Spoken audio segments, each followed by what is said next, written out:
Hello বন্ধুরা, নমস্কার। আজকের এই ভিডিওতে আমরা দুইটি শেয়ার নিয়ে আলোচনা করব। একটা হচ্ছে আরবিএনএল আর একটা হচ্ছে ইরকন। এই দুইটি শেয়ার নিয়ে আলোচনা করব, কেননা এই দুইটি শেয়ার সেম ক্যাটাগরিতে বিজনেস করে এবং এই কোম্পানি দুইটির বিজনেস মডেলও প্রায় সেম। তাই এই দুইটি শেয়ার নিয়ে আলোচনা করব কোন শেয়ারটিতে পোটেনশিয়াল বেশি রয়েছে এবং আগামী সময়ে যদি কখনো ব্রেকআউট দেয় তাহলে কোন শেয়ারটি বেশি তাড়াতাড়ি ব্রেকআউট দিবে এবং কোন শেয়ারটিতে প্রফিট কামানোর সম্ভাবনা বেশি রয়েছে। তো সবার আগে আমরা আরবিএনএল নিয়ে আলোচনা করব। তো আরবিএনএল এর কথা যদি বলি, তো আজকেও যদি দেখো 1.6%-এর ডাউনফলস রয়েছে। অর্থাৎ ওভারঅল যদি আমরা রেলওয়ে সেক্টরে দেখি, রেলওয়ে সেক্টরে প্রায় 1-1.5 মাস থেকে কন্টিনিউ ডাউন ট্রেন্ডে রয়েছে। কেননা রেলওয়ে সেক্টরের জন্য কোনো ভালো কোনো অ্যানাউন্সমেন্ট হচ্ছে না। সরকারও রেলওয়ে সেক্টর নিয়ে এবার নতুন কোনো ঘোষণা করেনি, তার জন্য রেলওয়ে সেক্টরগুলো একটু মন্দা দেখা দিয়েছে। কিন্তু তার মধ্যে রেল বিকাশ নিগম লিমিটেডটা একটু অন্যরকম পারফরমেন্স দেখিয়েছে। যেখানে অন্যান্য কোম্পানিগুলো ডাউন ট্রেন্ডে গিয়েছে, সেখানে আরবিএনএল একটু হলো কনসলিডেট ফেজের মধ্যে আছে বা একটু হলেও রিটার্ন দিয়েছে। যদি আমরা 1 মাসের রিটার্ন দেখি তাহলে তাও 6%-এর একটা রিটার্ন, আর 6 মাস যদি দেখি তাহলে দেখবো প্রায় 134%-এর একটা ভালো রিটার্ন আছে। কিন্তু কথা হচ্ছে জুলাই মাসে 630 টাকার হাই লাগানোর পর সেই হাইকে আর কোম্পানি ওভারটেক করতে পারেনি, অর্থাৎ একটাকে ব্রেকআউট দিতে পারেনি। কোম্পানিটি লাগাতার একটা কনসলিডেট ফেজের মধ্যেই আটকে রয়েছে। 5 বছরে দেখি, 5 বছরে কোম্পানি প্রায় 2200%-এর একটা ভালো রিটার্ন দিয়েছে, মাল্টিব্যাগার রিটার্ন বলাই যায় এই কোম্পানিটি দিয়েছে। কিন্তু এই কোম্পানি নিয়ে বর্তমানে কিছু ব্রোকারেজ হাউস নেগেটিভ কমেন্ট্রি দিয়েছে, অর্থাৎ এটাকে সেল রিকমেন্ড করেছে। তাহলে চলো দেখি যে কোন ব্রোকারেজ কি দিয়েছে রিকমেন্ডের। টেকনিক্যাল অ্যানালিস্ট সর্বেন্দ্র শ্রীবাস্তব রিকমেন্ড করছে যে কোম্পানিতে একটা প্রফিট বুক করতে, অর্থাৎ ডেফিনেটলি এই কোম্পানিতে একটা প্রফিট বুক হওয়া উচিত এবং লোয়ার লেভেলে এটাকে বাই করার একটা অপরচুনিটি ভবিষ্যতে আসবে। তাই তিনি বলছে যে এখানে প্রফিট বুক করো। অন্যদিকে যদি অ্যান্টিকিউ ব্রোকারিং হাউসের কথা বলি, তিনিও এখানে সেল রিকমেন্ডেশনই দিয়েছে এবং তিনি 283 টাকার একটা টার্গেট দিয়েছে। অর্থাৎ বর্তমানে যা প্রাইস আছে সেখান থেকে 283 টাকা পর্যন্ত তার প্রাইস নামবে, অর্থাৎ এখানে অনেকটাই নিচে তার টার্গেট দিয়েছে। তাই এখানে তিনি বলছে যে তোমরা এখানে প্রফিট বুক করতে পারো। স্টক ট্রেডারের মতে কোম্পানিটি 2026-এ ভ্যালুয়েশন 66 গুণ বেশি, আর 2027-এর দিকে যদি দেখি তাহলে প্রায় 59 গুণ ভ্যালুয়েশন বেশি, অর্থাৎ কোম্পানিটি এক্সপেন্সিভ ভ্যালুয়েশনে পৌঁছে গিয়েছে। তাই তারা এখানে সেল রেটিং দিয়ে রেখেছে এবং বেস্ট টার্গেট হিসাবে 283 টাকা রেখেছে। বর্তমান রেল বিকাশ নিগম লিমিটেড 50 দিন, 100 দিন, 150 দিন এবং 200 দিনের মুভিং অ্যাভারেজের অনেকটাই উপরে রয়েছে, কিন্তু 5 দিন, 10 দিন, 20 দিন আর 30 দিনের মুভিং অ্যাভারেজে অনেকটা নিচে রয়েছে। আমরা যদি আরবিএনএল একটু টেকনিক্যাল চার্টটা দেখি তাহলে টেকনিক্যাল চার্টেও আমরা সেম জিনিস দেখব। এখানে দেখব যে এইখান থেকে কোম্পানি এই পর্যন্ত একটা বিশাল বড় কনসলিডেট ফেজের মধ্যে আটকে রয়েছে। অর্থাৎ কোম্পানি এখানে যদি দেখি একটু আমরা পারফেক্টলি যদি দেখি হাই কত টাকা লাগিয়েছিল, হাই এখানে 645 টাকা হাই লাগিয়েছিল। এখানে তোমরা দেখতে পারবে 645 টাকা হাই লাগিয়েছে।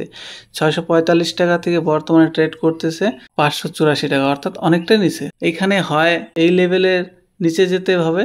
তোমরা এখানে মোটামুটি 540 টাকার একটা স্টপ লস লাগিয়ে রাখতে পারো। 540 টাকার স্টপ লস লাগিয়ে তোমরা এখানে চাইলে প্রফিট বুক করতে পারো। আর যদি 640 টাকার উপরে ব্রেকআউট দেয় তাহলে এখান থেকে কোম্পানি 700-800 টাকা পর্যন্ত একটা শর্ট টার্মের মধ্যে যাবে। আমরা যদি আরএসআই দেখি তাহলে 9 EME RSI যদি দেখি তাহলে দেখবো কোম্পানি RSI বর্তমানে 1 ডে ক্যান্ডেলে 49 রয়েছে। যদি আমরা উইকলি ক্যান্ডেল দেখি তাহলে দেখবো উইকলি ক্যান্ডেলে বর্তমানে কোম্পানি RSI ট্রেড করছে প্রায় 64, অর্থাৎ উইকলি ক্যান্ডেলও ঠিকঠাক রয়েছে। কিন্তু আমরা যদি মান্থলি ক্যান্ডেলে দেখি, এইখানে হচ্ছে সব থেকে বড় খেলা। মান্থলি ক্যান্ডেলে বর্তমানে আরবিএনএল 82 পয়েন্টে রয়েছে, অর্থাৎ ওভারবোট জোনের চলে গেছে মান্থলি ক্যান্ডেলে। তাই তোমরা যদি কোনো কোম্পানিতে মান্থলি ট্রেড করে থাকো তাহলে এখানে দেখতে পাচ্ছ আরবিএনএল ওভার ট্রেড করছে, ওভার ভ্যালুডে। তাহলে এখানে একটু মান্থলি ক্যান্ডেলে সাবধান হওয়া উচিত। তাই অনেকেই বলছে এখানে প্রফিট বুক হওয়া উচিত। তুমি কি মনে করো অবশ্যই কমেন্ট করে জানাতে পারো। কোম্পানি যদি শেয়ার হোল্ডিং এর প্যাটার্ন দিকে একটু তাকায় তাহলে দেখবো কোম্পানির প্রমোটার হোল্ডিং জুন 2000 2023-এ 78% উপরে প্রমোটার হোল্ডিং ছিল। সেখান থেকে কোম্পানি বিক্রি করতে করতে করতে বর্তমানে এই জুন কোয়ার্টারে 72% চলে আসে, অর্থাৎ এক বছরে কোম্পানি 6% বিক্রি করেছে।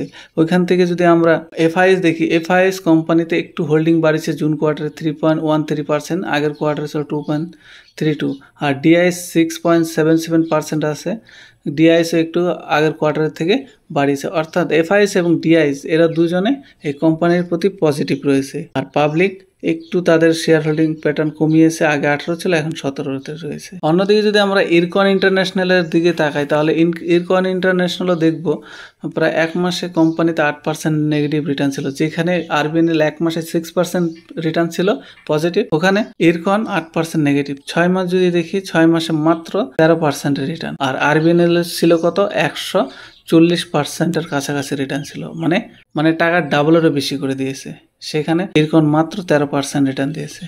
যদি আমরা এক বছরের দিকে তাকাই, এক বছরের কোম্পানি 85% রিটার্ন, আর 5 বছরে যদি দেখি কোম্পানিতে প্রায় 600% রিটার্ন, আর সেখানে আরবিএনএল 2000%-এর উপর রিটার্ন দিয়েছে, মানে ওখানে আলাদা লেভেলের রিটার্ন। আরবিএনএল এবং ইরকনের যদি আমরা প্রাইস কম্পারিজন দেখি, তাহলে দেখব কোম্পানি 3 মাসে ইরকন দিয়েছে মাত্র 9% নেগেটিভ রিটার্ন, আর সেখানে আরবিএনএল 46% পজিটিভ রিটার্ন। 6 মাসে যদি দেখি, 6 মাসে ইরকন দিয়েছে 33%-এর রিটার্ন, আর আরবিএনএল দিয়েছে 150%-এর উপর রিটার্ন।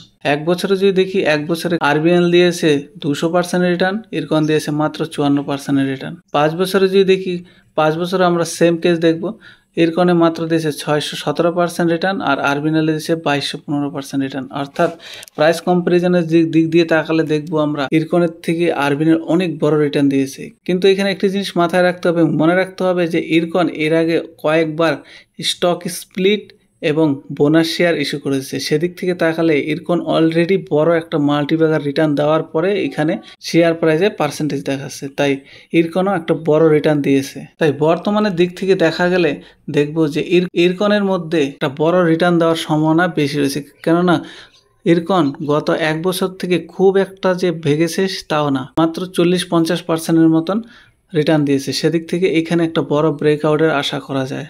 তাই তোমরা নিজে এই কোম্পানি দুটিকে অ্যানালাইসিস করে ভালো করে তবে এই কোম্পানিতে নিবেশ করো। আমার ভিডিও দেখে মোটিভেট হয়ে নিবেশ করার কোনো দরকার নেই, আমি শুধু জাস্ট তোমাদের ফ্যাক্ট এবং ইনফরমেশনগুলো প্রোভাইড করছি।